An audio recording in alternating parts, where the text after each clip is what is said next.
bangga, merasa paling suci, merasa paling bersih, merasa paling benar, ngeremehkan orang lain itu nggone tenati sedaya. Kadang-kadang kita ngaji itu nonton ustadis ya. Sapa sing teko iku aras-arasen. Lah kok gak cocok. Itu berarti hati ini gak bersih. Merasa orang yang hadir itu dianggap gak patek pantes, gak patek cocok. Hati ini kurang bersih. Masuk sama jungkal-jungkal ping 17, tapi ini gak coba bersih hati. Batal amalnya di akhirat. Janganlah kamu merasa paling bersih, paling khusyuk, paling suci, paling hebat. Jangan merasa itu. Huwa a'lamu bimanittaqo. A'udzu billahi minasy syaithanir rajim.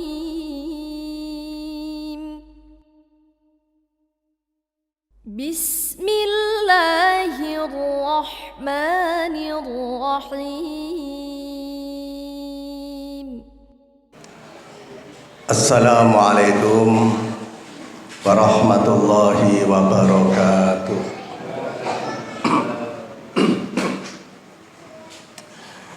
Bismillah hamdan katsiran thayyiban mubarakan fi. Asyhadu an la ilaha illallah wahdahu la syarikalah. Wa asyhadu anna Muhammadan abduhu wa rasuluh alladzi la nabiyya ba'dah. Allahumma salli wa sallim wa barik ala nabiyyina wa habibina Muhammadin sallallahu alaihi wasallam wa ala alihi wa sahbihi ajma'in. Qala Allah ta'ala fil kitabil karim, a'udzu billahi minasy syaithanir rajim. Bismillahirrahmanirrahim. Fala tuzakku anfusakum huwa a'lamu bimanittaqa. Al-ayah. Para alim, para ulama, bapak-bapak, ibu-ibu, anak-anak sekalian yang dimuliakan Allah yang ada di Masjid Baitul Mu'minin ini, alhamdulillah pada malam ini kita diberikan Allah dua kenikmatan, nikmat sehat dan nikmat iman. Buktinya sehat dan bukti iman, kita bisa rawuh dan masjid pada malam ini walaupun ada hujan rintik-rintik. Andai kata kita imannya lebih bagus, tapi kalau badannya sakit, insya Allah mboten berangkat. Gini apa nggih? Walaupun sehat, imannya lagi males, mboten met aras-arasen berangkat. Dua kenikmatan ini luar biasa, sehat dan iman. Mudah-mudahan Allah selalu membimbing kita. Amin. Salawat dan salam mudah-mudahan selalu terlimpahkan kepada baginda Rasul Nabi Muhammad sallallahu alaihi wasallam. Mudah-mudahan kita bisa ittiba kepadanya dan kelak di surga bersamanya. Amin. Nyun sewu, ngaji pada malam ini adalah ngaji tatap muka, bukan ngaji daring. Nggih. Nek daring niku pakai laptop atau pakai HP. Kita hampir 2 tahun anak-anak kita bahkan rapat kerja kantor lewat Zoom. Nggih. Malam ini tatap muka, gak butuh HP. Halo. Ngaji malam ini gak butuh HP. Setuju? Ikhlas? Pun. Mudah-mudahan ngaji pada malam ini berbarengan dengan hidayah Allah Subhanahu wa taala. Amin. Tolong sing betok anak untuk dijaga anaknya. Wis kadung ngaji ngeten ki ayo diniati sing tulus, sing ikhlas, noto ati. Jangan sekedar hadir kayak pantes-pantesan. Nauzubillah min dzalik. Mudah-mudahan ngaji kita benar-benar berkah dan manfaat. Amin. Kalau takon ibu-ibu, saat menikah lagi bulan apa bu? Bulan apa bu? Sya'ban. Ya. Dilungkas Ramadan.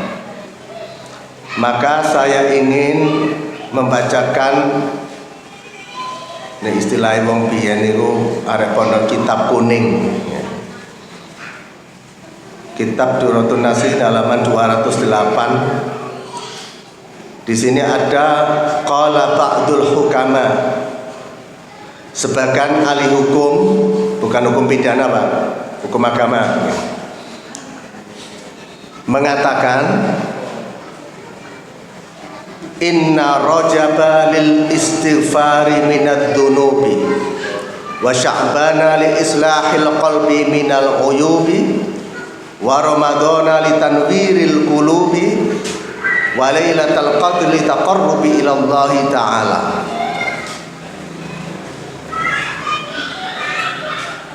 Bu sing ten Jawi pun fokus Bu nggih. Nek ngaji ngeten iki gak usah mikir kreditan, gak usah mikir utang-utangan. Kersane paham. Fokus nggih pada mriki nggih. Jujur kalau ngaji model ini nggak bisa fokus, Pak. Karena ada tutup kaca ono sing enak-enakan gini ngeten. Ya. Wis pokoke anggere teko guyu pik ngeten. Ada niat sungguh-sungguh ngaji. Ya. Ya. Iki sakjane sik longgar, Pak. Nggih. Terlebih sik longgar, perlu diisi sakjane. Bapak-bapak Tenjawi, monggo Pak dengan tulus, Pak. Saya sampaikan ada sebagian ahli hukum mengatakan inna rajaba lil istighfari minad dzunub. Bulan Rajab 2 bulan yang lalu itu stressingnya ya, penekanannya bulan yang dianjurkan banyak-banyak istighfar, banyak-banyak bertobat. Lil istighfari minad dzunub. Sudah lewat. Sekarang masuk wasya'bana. Kita sudah hampir sudah separuh lebih.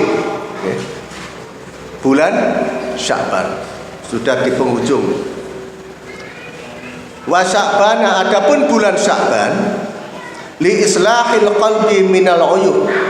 Bulan Sya'ban ini stressingnya adalah ngeresiki hati, li islahil qulub, bagusi niat, noto hati. Ini penting, Pak. Dari apa? Minal uyub, dari cacatnya hati.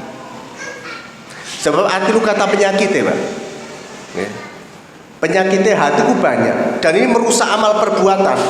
Sombong, hasud, undat-undat, pamer, bangga, merasa paling suci, merasa paling bersih, merasa paling benar, meremehkan orang lain itu nggone tenati sedaya. Kadang-kadang ngrungokno ngaji arep sapa sih kok gak patek kenal. Kadang-kadang kita ngaji itu nonton ustadz sih. Sapa sing teko iku aras-arasen. Lah kok gak cocok. Enten apa mboten? Niku berarti atine gak bersih. Merasa orang yang hadir itu dianggap gak patek pantes, gak patek cocok, atine kurang bersih. Masuk sama jungkal-jungkal ping 17, tapi nek gak iso berseni hati, batal amalnya di akhirat. Mane ngersi hati niku penting. Sebagai ilustrasi, ada sing Pak Guru nggih temen iki. Ada. Tentang bersihnya hati itu penting. Dulu Yai Imam Zarkasi, pendiri Pondok Gontor, pernah dihadiri oleh pakar pendidikan, profesor, doktor, ahli pendidikan, sowan ten Yai Imam Zarkasi. Takoke ngeten, Yai, apa resepnya? Pondok Gontor kok peminatnya banyak? Tidak hanya orang Indonesia, Singapura, Malaysia, dan jumlahnya santri luar biasa. Nopo sih Yai resepe kok kata tiang sing pasrah anak iten Gontor, dan banyak sekali alumni Gontor sing dadi wong gede. Apa wong gede niku? Ya. Ya. Akhirnya mesem Pak Imam Zarkasi kemudian menjelaskan begini. Apa konsepnya Pak Yai? Dia mengatakan al-maddatu muhimmatun Wat tariqatu ahammu minal maddah. Wat tariqatu muhimmatun wal mudarris ahammu minat tariqah. Wal mudarris muhimmun walakin ruhul mudarris ahammu minal mudarris. Pun ngerti napa dereng? Niki kelakare ya Imam Zarkashi di hadapan para profesor doktor. Dia ngomong gini, materi itu penting. Al-madatu muhimmatun, materi itu penting. Wat tariqatu, tetapi metodologi untuk menyampaikan materi itu jauh lebih penting. Enten sakjane berbobot bagus, cuma menyampaikannya menyakitkan hati, gak iso diterima. Cara menyampaikan materi sampai menghina, gak iso diterima. Menyampaikan materi kok kurang pas, sulit diterima. Jadi metode penyampaian itu juga penting, lebih penting daripada materi. Wat tariqatu, penyampaian materi metodologi itu penting. Walakin al mudarris ahamu minat tariqah. Guru itu lebih penting daripada metode. Walaupun metodologinya bagus, caranya bagus, nek gurune gak ono sing ngajarno, apa artinya? Kemudian yang terakhir, wal mudarris, guru itu penting. Walakin ruhul mudarris ahammu minal mudarris. Tapi jiwa ketulusan, keikhlasan, ketulusan hati seorang guru jauh lebih penting daripada gurunya itu sendiri. Mana Pak Kiai dulu itu nyun sewu, ilmunya masuk di otak santri. Saya merasakan Pak Mondok, Pak Kiai tanggal sekian ngomong cerita, saya masih ingat. Tapi ini profesor doktor kadang-kadang saat itu eling, tapi mari ngono lali maneh. Itu karena berangkat dari ketulusan hati. Mana yuk ngaji ten mriki cek gak wes bablas angine, ayo ditoto atine. Jenengan ngrungokno ngaji niki pun ikhlas bener napa gawe pantes-pantesan? Halo. Ikhlas nggih? Muga-muga ikhlas, tulus. Penting Pak ketulusan hati Pak. Kada tiang ngaji mari wis arasan ngaji mbek Ustaz Koman, agak cocok ilmune sakmene tok e. Enten ngono iku. Iku perlu dibersihkan, Pak. Zaman saniki ndolek wong pinter sak mbrek. Ngerti sak mbrek, Pak. Mencari orang pinter sekali banyak, tapi mencari orang bener itu sulit. Nggih napa nggih? Ndolek wong pinter saiki Pak gak angel. Mudah. Tapi ndolek sing wong bener itu agak sulit. Oleh karena itu, di sini pada bulan Sya'ban adalah Sya'bana li islahil qalb minal uyub. Bulan Sya'ban ini ayo belajar ngersi hati sing biasa sombong dikikis, biasa hasud dikat, biasa bangga dikat, ilangno kabeh niku. Karena dilungkas menghadapi Ramadan. Makanya di sini disebutkan wa Ramadana litanwiril qulub. Sedang bulan Ramadan untuk menyinari hati. Ini atus resik ada nur Allah, nasihat dan keagamaan masuk di benaknya. Masih ono nasihatnya hati ini berpenyakit sulit Pak gak tembus. Paham? Nah, oleh karena itu mari kita noto hati. Betapa banyak dalam Al-Quran yang menjelaskan tentang bersihnya hati. Antara lain pertama surat An-Najm surat ke-53 ayat 32. Di penghujung ayat itu ada ayat yang berbunyi fala tuzakku anfusakum huwa a'lamu bimanittaqo. Janganlah kamu merasa paling bersih, paling khusyuk, paling suci, paling hebat. Jangan merasa itu. Huwa a'lamu bimanittaqo. Allah itu lebih tahu siapa orang yang paling bertakwa. Gak usah ngaku-ngaku api, Allah roh prejengan kita, tahu tentang diri kita. Gak usah ngaku-ngaku ngapi-ngapi, gak usah. Allah lebih tahu tentang diri kita. Kemudian juga dalam surat Al-Mulk, surat Al-Mulk surat ke-67 ayat 14. A'udzubillahi minasyaitonirrajim. Ala ya'lamu man khalaq wa huwal latiful khabir. Apakah Allah yang menciptakan itu tidak mengetahui tentang apa yang ada di langit dan bumi? Allah itu maha halus dan maha mengetahui. Allah itu tahu tentang kerenteke hati.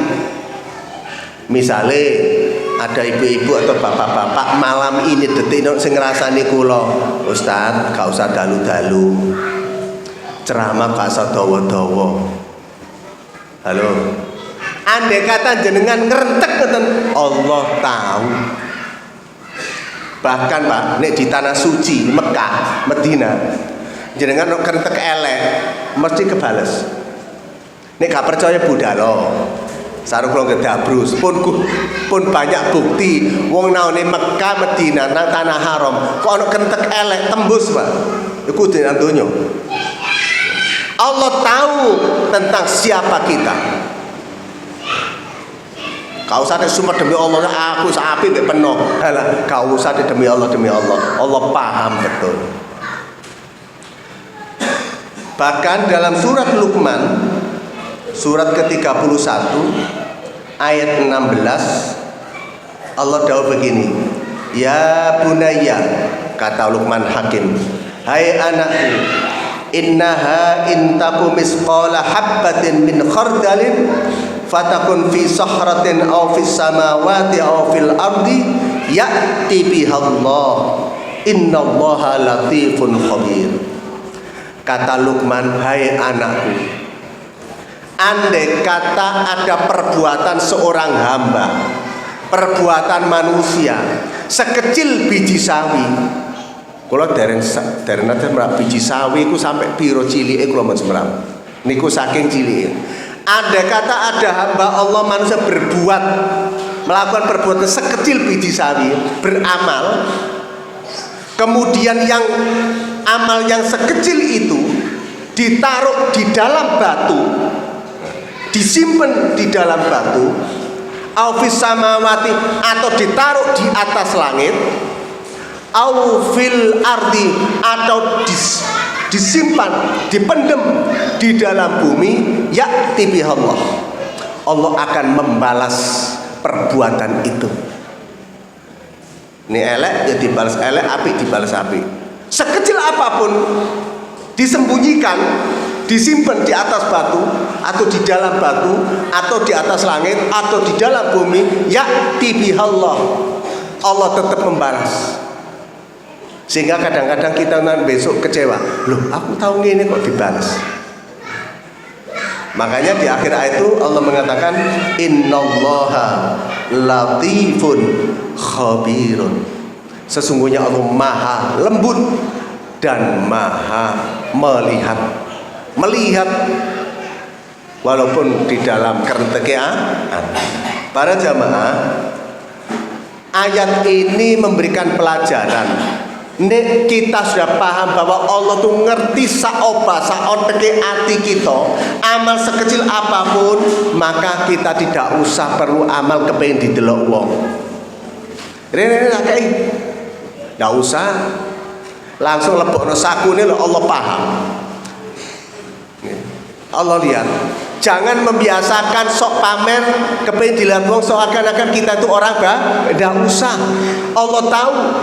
Ayo belajar melatih diri. Mumpung belum masuk Ramadan, belajar melatih diri. Padha mbek jenenge ana kas kaleng liwat. Sampe ngleboni piro sampean sing Allah tahu. Sampean kudu ngembek tangan lho, simpen Allah roh piro. Paham. Jangan disimpan di atas batu aja bisa. Makanya ayo bulan Sakban iki ibu-ibu melatih diri sing biasa kepen diketokno wong dilemung dilanu kabeh, melatih diri. Awal-awal mungkin kebiasaan rada abot. Ayo biasa melatih diri. Kenapa? Karena itu penyakit hati. Artinya kita dijadikan Allah setulus mungkin, seikhlas mungkin. Karena orang ikhlas itu tidak mampu digoda oleh iblis. Iblis tidak mampu menggoda orang yang ikhlas. Orang ikhlas sama ngerasani apa ke fitnah, ndak bergeming dia, terserah. Cak sama dirasani koyo bapak lah. Wis biasa wong ngrasani ku biasa. Sama difitnah koyo bapak wis. Sama apik didolimi wis bapak lah. Ayo belajar noto hati bu. Pompong durung kecewa, pompong durung kecelit. Lah kalau bulan Sa'ban sampai akhir nanti hati kita sudah bersih dari berpenyakit ngoten niku wau, maka pada saat bulan Ramadan litan wiril qulub. Nanti kalau ada nasihat-nasihat, waktu kudu muring-muring, ojo poso, iso nrimo. Karena hatinya sudah hilang penyakit-penyakit hati. Mboten gampang, Pak. Gak peduli ustaz nyun sewu. Kula nanti mirsani video sampai gregeten nggih nanti. Gara-gara napa mboten? Ana ustaz, gak usah tak sebut. Nggih. Ustaz ini berpendapat begini. Lah ono kiai gede tingkat Jawa Timur, kitabe pirang-pirang lemari, maca kitab hebat. Gak cocok lho. Gak cocok. Ya apa sih Ustaz pendapat kok ngene. Akhirnya dia menciptakan video. Dikumpulkan para jamaah.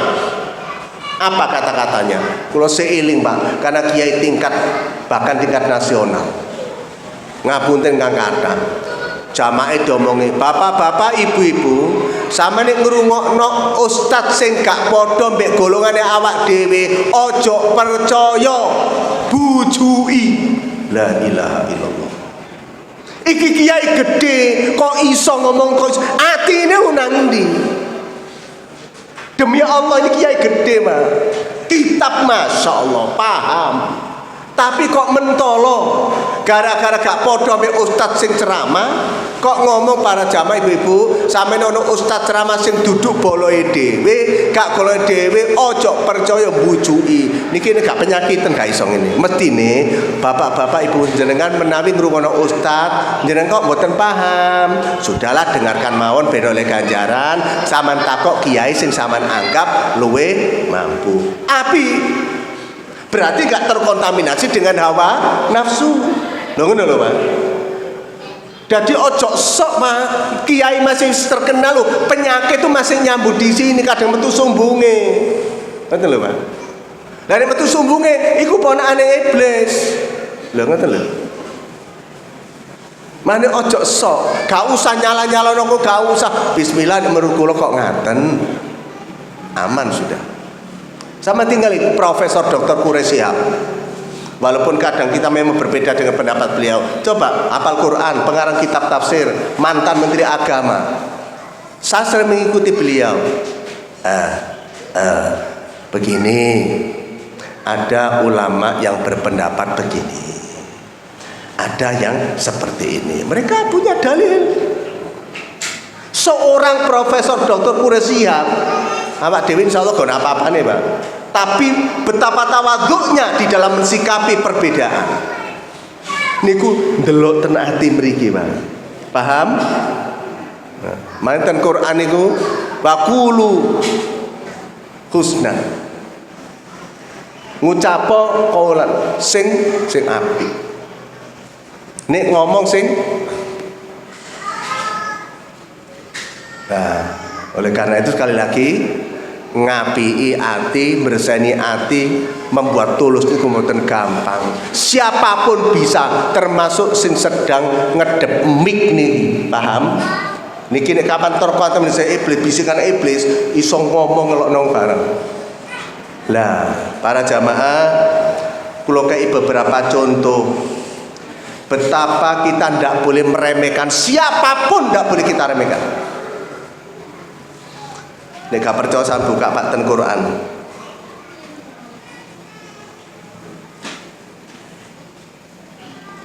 Ten Quran niku ana Allah Ta'ala walaqad karramna bani Adam. Surat napa niku? karramna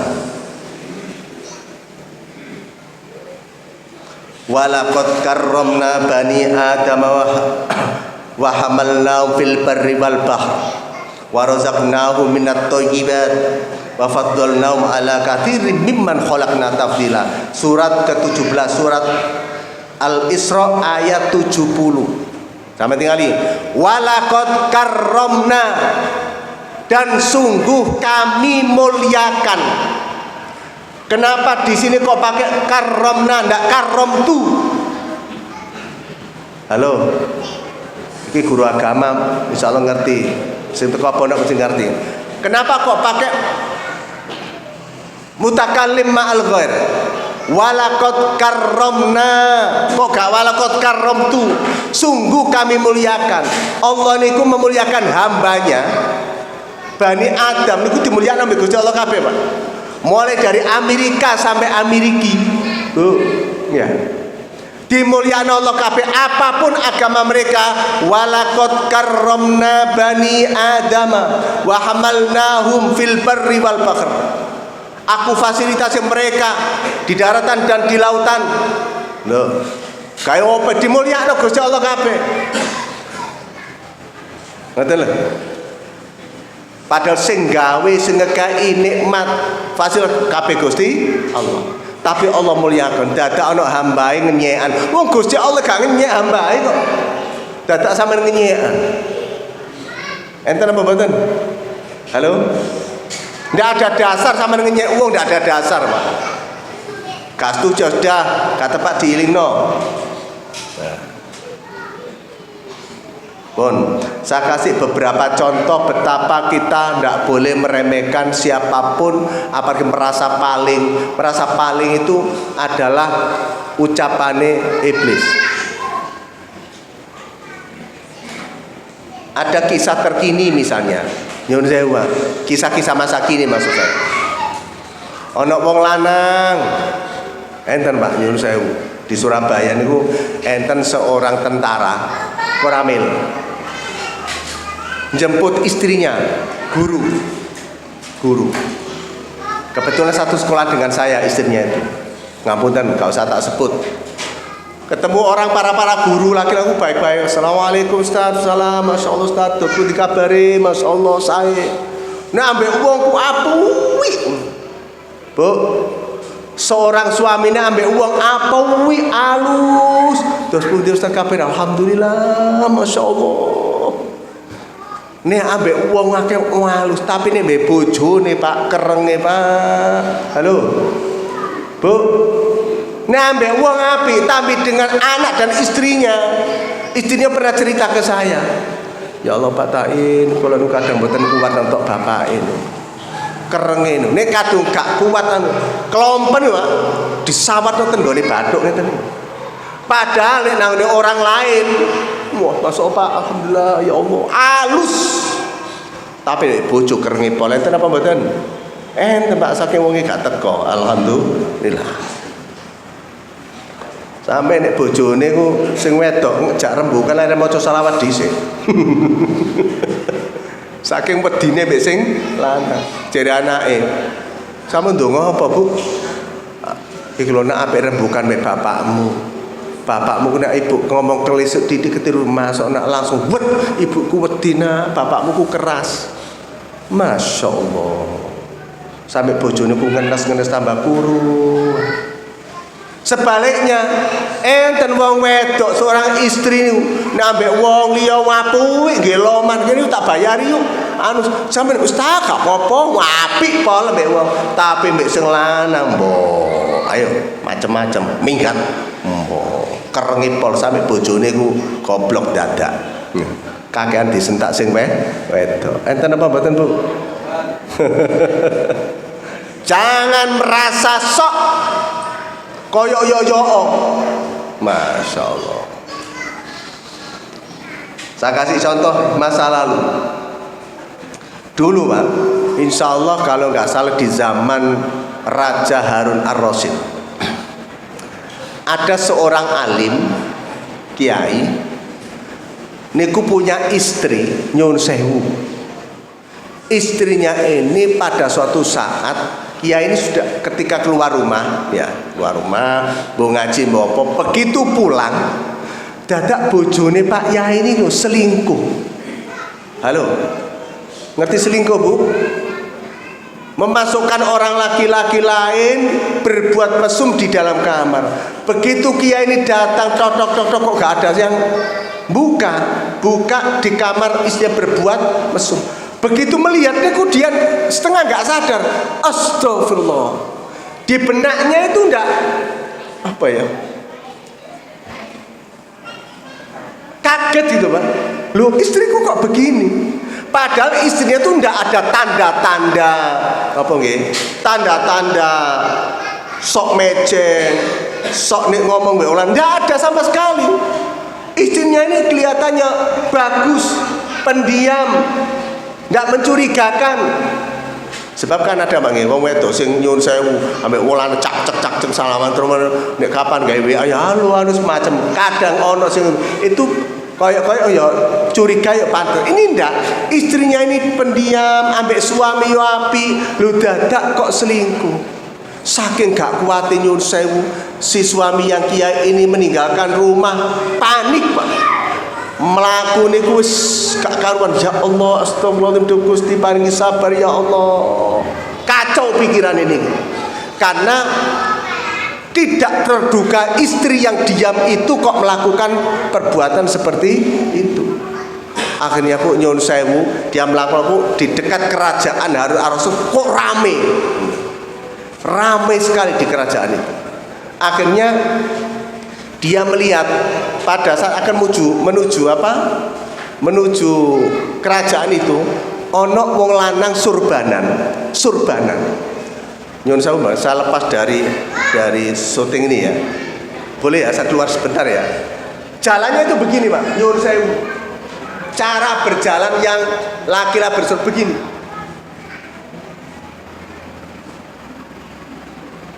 Saking hati-hatinya. Akhirnya Yai ini tanya, kenapa itu kok jalan seperti itu? Yai, itu katanya dia takut mendolimi binatang-binatang kecil, takut menginjak semut, takut menginjak cecak. Jadi cara jalan seperti itu. Ini lebay apa mboten? Ngerti lebay? Ono wong saking wedine aja sampe ngincaki semut, cacing dan lain, jadi jalan ku mbek ngilu padahal surbana. Nah, ketika itu Kiai ini semakin mendekat, tanya, ada apa kok rame?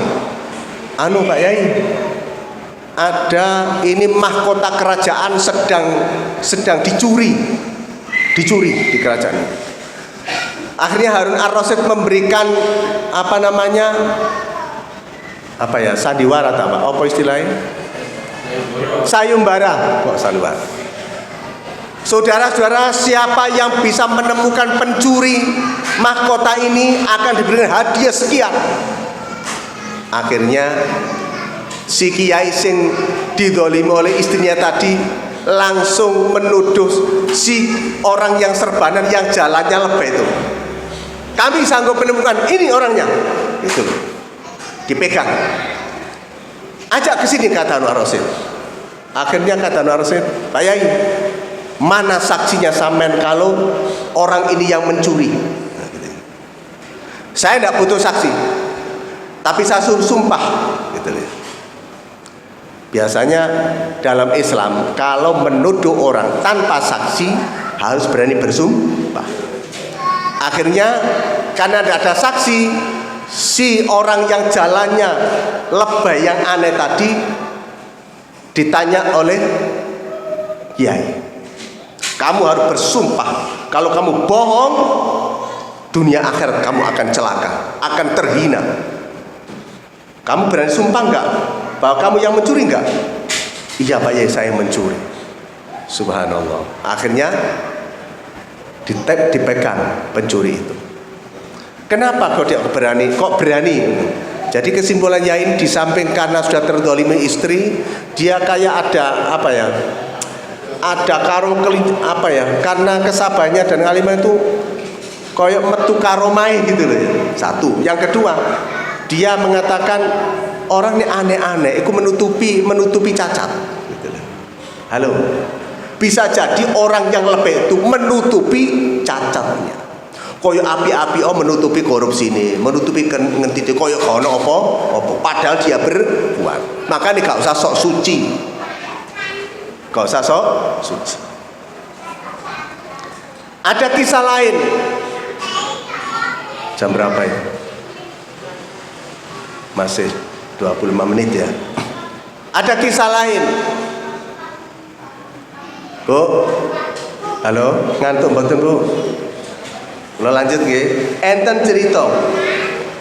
Dulu ada seorang alim yang dermawan, namanya Abdullah bin Mubarak. Abdullah bin Mubarak ini suatu saat pergi haji, dan hajinya sudah berkali-kali. Nah, pada saat pergi haji itu musim kemarau panjang. Akhirnya dia haji.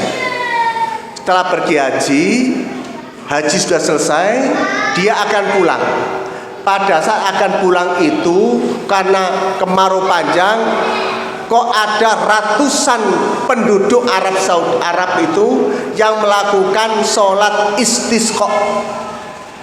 Di situ ada orang tua, ada kiai, ibu-ibu, bapak-bapak, anak-anak, ke lapangan semua sholat istisqa. Biasanya sholat istisqa itu dilakukan pada saat siang hari, pada saat setelah sholat duhur, sholat istisqa minta hujan. Akhirnya Kiai Mubarak, Abdullah bin Mubarak ikut nderek sholat, berdoa sambil menangis. Akhirnya begitu selesai sholat istisqa, berharap dilungkas ono mendung. Akhirnya hujan. Tapi ternyata mendung kok ndak ada, udan juga sampai malam. Akhirnya kata Abdullah bin Mubarak, ayo besok kita sholat lagi. Hari yang kedua sholat istisqa lagi. Ditunggu lagi sampai zuhur, sampai asar, sampai maghrib, sampai kok ndak ada hujan. Diumumkan lagi, besok kita sekali lagi. Jadi hari yang ketiga sholat lagi. Begitu sholat lagi hari yang ketiga, ditunggu sampai habis duhur, asar, maghrib, isya, sampai subuh, nggak ada hujan. Batinnya Kiai Abdullah bin Mubarak, subhanallah, astagfirullahaladzim, ya Allah, apakah dosa apa yang dilakukan hambamu ya Allah? Kita sholat 3 hari berturut-turut, pada ono kiai, ono wong hamil, ono wong tuwek, ono wong nom, ratusan orang sholat. Lu Allah belum mengabulkan. Akhirnya Abdullah bin Mubarak hari keempatnya dia niat kepingin sholat istisqa sendiri di sebuah bukit. Di bukit itu ada tempat sholat yang cukup 1 orang. Akhirnya datang ke bukit itu. Begitu datang ke bukit, akan masuk di pintu gua itu, akhirnya didahului orang, Pak. Didahului orang Arab Badui. Arab Badui wong Arab sing desa, melarat, rupane yo elek, halo. Kemudian yo gak pinter, bukan orang alim, disii melebutan meriku sholat, rupanya sholat istisqa. Akhirnya Kiai Abdullah bin Mubarak sing terkenal kiai niku, dia hanya menyaksikan orang Arab desa sing sholat istisqa. Pun begitu orang Arab desa sholat istisqa ini diperhatikan terus oleh Abdullah bin Mubarak. Dia doa, mengangkat tangan setinggi-tingginya. Dalam hadis disebutkan saat sholat istisqa itu mengangkat sampai Rasul kelihatan keteknya. Itu khusus sholat istisqa. Orang Arab Badui ngoten sholat. Setelah doa dia sujud lagi. Sujud itu berdoa dengan keras. Doanya seperti ini, ya Allah, Engkau telah menyaksikan ya Allah hamba-hambamu orang Arab 3 hari berturut-turut ya Allah sholat istisqa.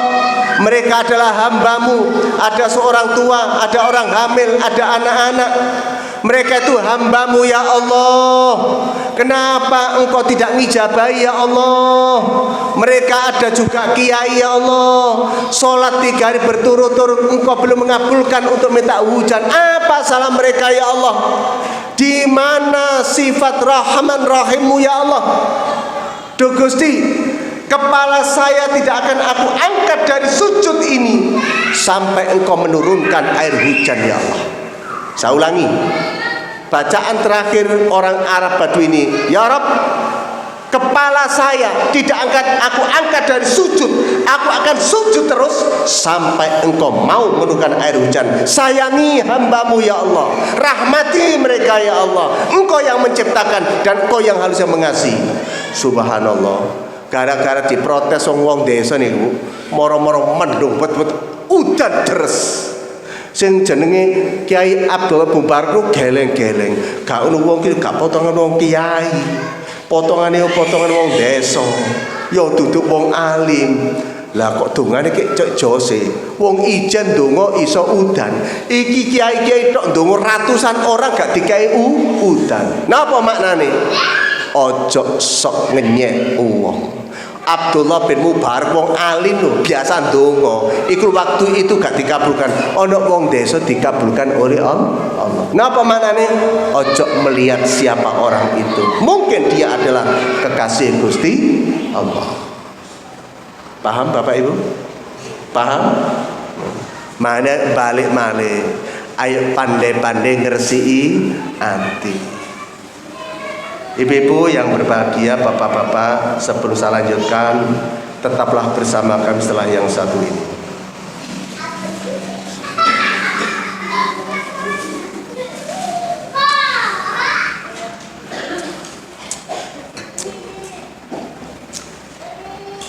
Jam 9 kurang 10 menit.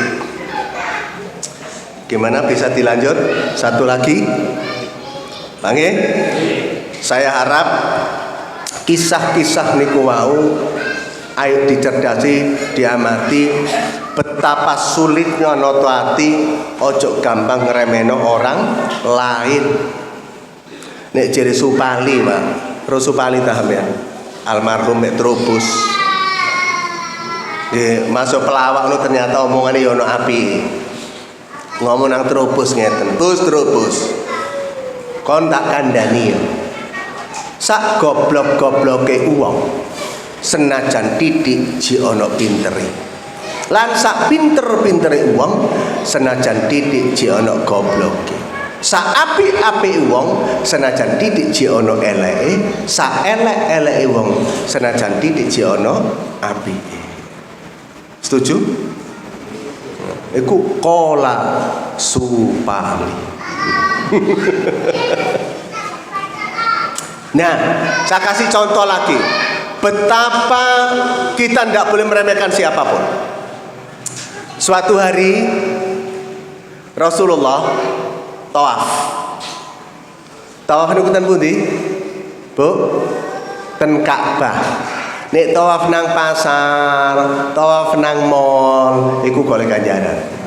Tawaf itu di Ka'bah. Ketika Kanjeng Nabi tawaf niku di hadapan Rasulullah ono wong Arab Badui. Sekali lagi, orang Arab Badui orang Arab sing desa sing gak terkenal, bukan orang alim. Nyun sewu, sing diwaca niku belum pernah dibaca oleh Rasulullah. Ya. Tawaf maca mek situk tok. Ngene. Ya Karim, ya Karim, ya Karim, ya Karim, ya Karimu, ya Karim, ya Karimu, ya Karim. Sing diwaca niku tok, banter maca. Rasulullah belum pernah baca itu. Lho kok kurung yakin ditirokno mek Kanjeng Nabi. Ya Karim, ya Karim, ya Karim. Nabi nang burine. Terus begitu wis mari ping 7 tuh Hajar Aswad berdoa. Mari ngono jere wong desa niki wau, krungu nek ana sing nirumu krungu. Noleh. Pak, sampean ngenyek aku ta sampean. Lah kok nyek? Aku maca ya Karim, lha apa sampean ngomong ya Karim ya Karim? Apa bacaanku? Elek ta bacaanku? Gak. Lah sampean niru. Kak, aku kagum mbek bacaan sampean. Aku setuju mbek bacaan sampean. Apik bacaan sampean. Jadi sampean gak menghina saya? Enggak. Akhirnya ngomong ngeten. Aku saking sungkan delok ketampanan sampean. Aku kagum delok kegantengan sampean. Aku kagum melihat ketampanan sampean. Andai kata aku ndak kagum dengan tampanan sampean, sama tak lapurno dengan kekasihku. Sama tak lapurno kepada kekasihku. Rasul ngomong, siapa kekasih sampean? Muhammad Rasulullah. Halo. Siapa kekasih sampean? Muhammad Rasulullah. Sampe saw peduk wonge, mboten. Saman iman nang wonge, nggih, iman mantap. Wong gak tau peduk kok iman sampean. Karena banyak para habaib, banyak para kekasih Allah yang ceramah di desa kami, betapa nama Muhammad itu luar biasa, akhlaknya luar biasa. Aku kagum. Apa kata Rasul tersenyum? Aku iki Rasulullah. Lu nggih ta? Masa nggih? Aku iki Rasulullah. Langsung diambung sikil ini, diangkat ojo. Aku bukan seorang raja, gak usah menyembah sesama manusia, ndak boleh. Dirangkul ya Rasulullah. Sungguh bahagia kula ya Rasulullah. Sakit ketemu kekasih kula ya Allah ya Rabb. Kula bahagia sekali. Saking senenge ngerangkul Kanjeng Nabi. Ketika ngerangkul Kanjeng Nabi ngoten niku malaikat Jibril teko dalam bentuk manusia. Assalamualaikum ya Rasulullah. Waalaikumsalam ya Jibril. Kanjeng Nabi tahu. Kata Jibril, akhirnya wong sing desa mari ngerangkul mau mundur didik. Ya Rasulullah, katakan pada si orang Arab Badui itu, walaupun sudah ketemu panjenengan, sudah ngerangkul panjenengan, sudah ibadah tawaf, tapi Allah tetap akan membuat perhitungan, membuat hisab kepada orang itu. Assalamualaikum. Salam. Langsung malaikat Jibril meninggalkan tempat. Orang Arab Badui sing ketika orang Jibril ngomong itu faham. Akhirnya orang Arab Badui ini merasa tidak terima. Ya Rasulullah, kalau tadi orang itu bicara bahwa aku tetap akan dihisab, Allah akan membuat perhitungan dengan amal perbuatan saya. Saya akan nuntut nanti di hadapan Allah. Saya akan nuntut balik di hadapan Allah. Mbok. Saya akan membuat perhitungan kepada Allah. Nabi tercengang. Wahai saudaraku, kamu akan membuat perhitungan apa di hadapan Allah? Apa yang kau membuat perhitungan itu nopo? Sang kok wani ngomong ngono?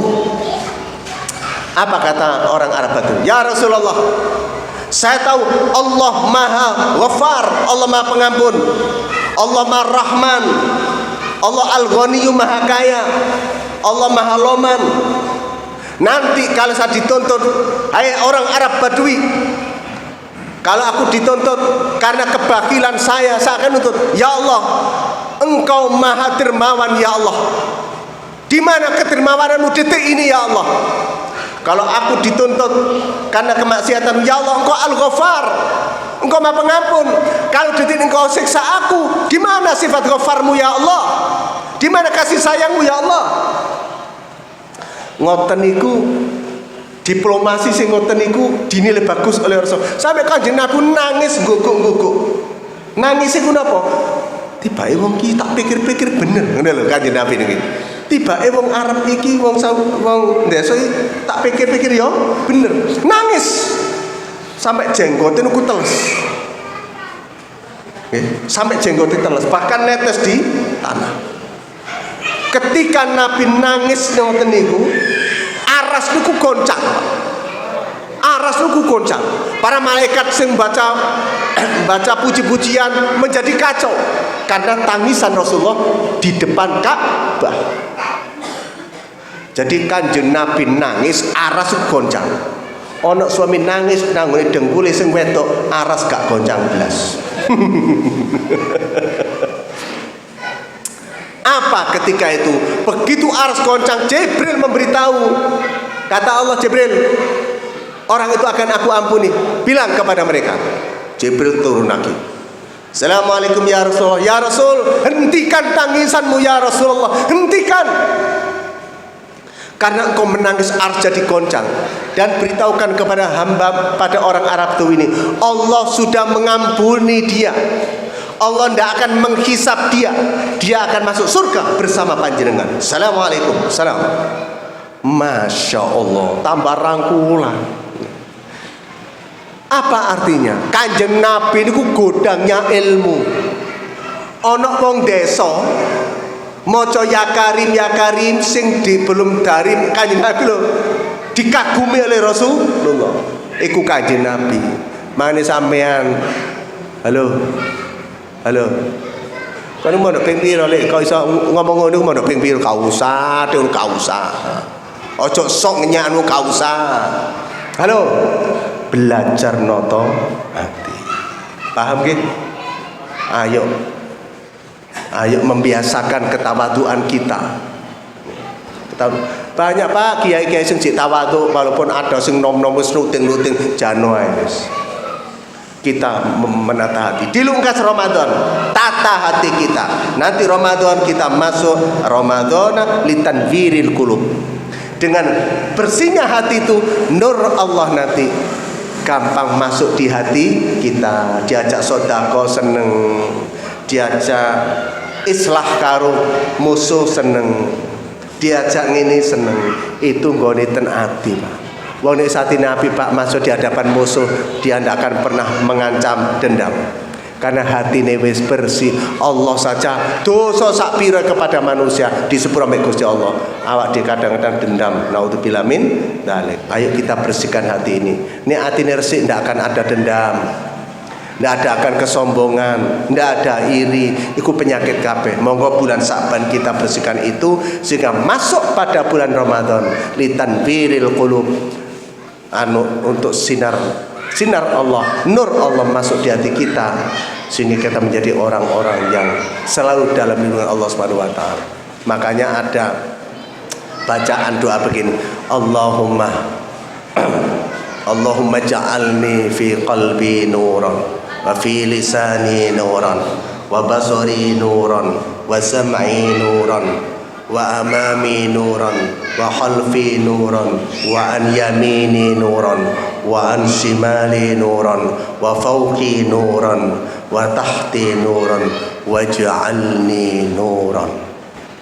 Halo Bu, iki biasanya diwaca dongane apik biasane, tapi boleh dibaca saat setelah sholat. Allahumma ja'al fi qalbi nuran wa fi lisani nuran wa basari nuran wa sam'i nuran wa an yamini nuran wa an shimali nuran wa amami nuran wa khalfi nuran wa fawqi nuran wa tahti nuran wa ja'alni nuran. Niki biasa diwaca dari rumah berangkat ke masjid. Halo? Ya Allah, jadikan hatiku ada nur panjenengan ya Allah. Lesan kulo ada nur panjenengan ya Allah. Pandangan kulo ada nur panjenengan ya Allah. Pendengaran kulo ada nur panjenengan ya Allah. Di kanan kulo ada nur panjenengan ya Allah. Di kiri kulo ada nur panjenengan ya Allah. Di depan kulo ada nur panjenengan ya Allah. Belakang kulo ada nur panjenengan ya Allah. Di atas kulo ada nur panjenengan ya Allah. Di bawah kulo ada nur panjenengan ya Allah. Waj'alni nuran ya Allah. Jadikan diriku ada nur panjenengan ya Allah. Tiang niku nek diliputi nur Allah, gak kira suka sirik ati, gak gampang memfitnah orang. Nah, kenapa? Dia sudah disinari nur Allah Subhanahu wa taala. Ini yang kita harapkan Ramadan nanti banyak nur Allah sehingga kita sempurna, hampir mendekati perbuatan kita. Waktan ketiban timbo cekap semantan atur kawula pas sak jam. Kamu dengar kata pengiknya hanya noto hati tok. Mudah-mudahan kita dibimbing oleh Allah. Hati kita dibimbing oleh Allah. Lesan kita dibimbing oleh Allah. Pandangan kita dibimbing oleh Allah. Cara berpikir kita dibimbing oleh Allah. Perilaku kita dibimbing Allah Subhanahu wa taala. Amin ya rabbal alamin. Ada doa. Bismillahirrahmanirrahim. Allahumma salli ala Muhammad wa ala Muhammad walhamdulillahi rabbil alamin. Allahumma ja'alna minal muttaqin waj'alna minas syakirin, waj'alna minas sabirin, waj'alna minal mukhlisin, waj'alna minal radin. Allahumma ya Allah, aslih lana dunyana allati hiya ma'ashuna, wa aslih lana akhiratana allati hiya ma'aduna. Allahumma ya Allah, inna nas'aluka minal khairi kulli ajilihi wa ajilihi ma alimna wa ma lam na'lam, wa na'udzu bika minasy syarri kulli ajilihi wa ajilihi ma alimna wa ma lam na'lam. Ya Allah, ya Ghaffar, Allahumma ighfir lana dhunubana wa liwalidayna warhamhum kama rabbawna shighara. Ij'al hadzal majlis ya Allah majlisan mubarak fihi rahmah wa hidayah wa inayah wa amanah. Rabbana atina fid dunya hasanah wa fil akhirati hasanah wa qina adzabannar. Wa sallallahu ala nabiyyina Muhammadin walhamdulillahi rabbil alamin. Wa maaf atas segala kekurangan. Ihdinas siratal mustaqim. Assalamualaikum warahmatullahi wabarakatuh.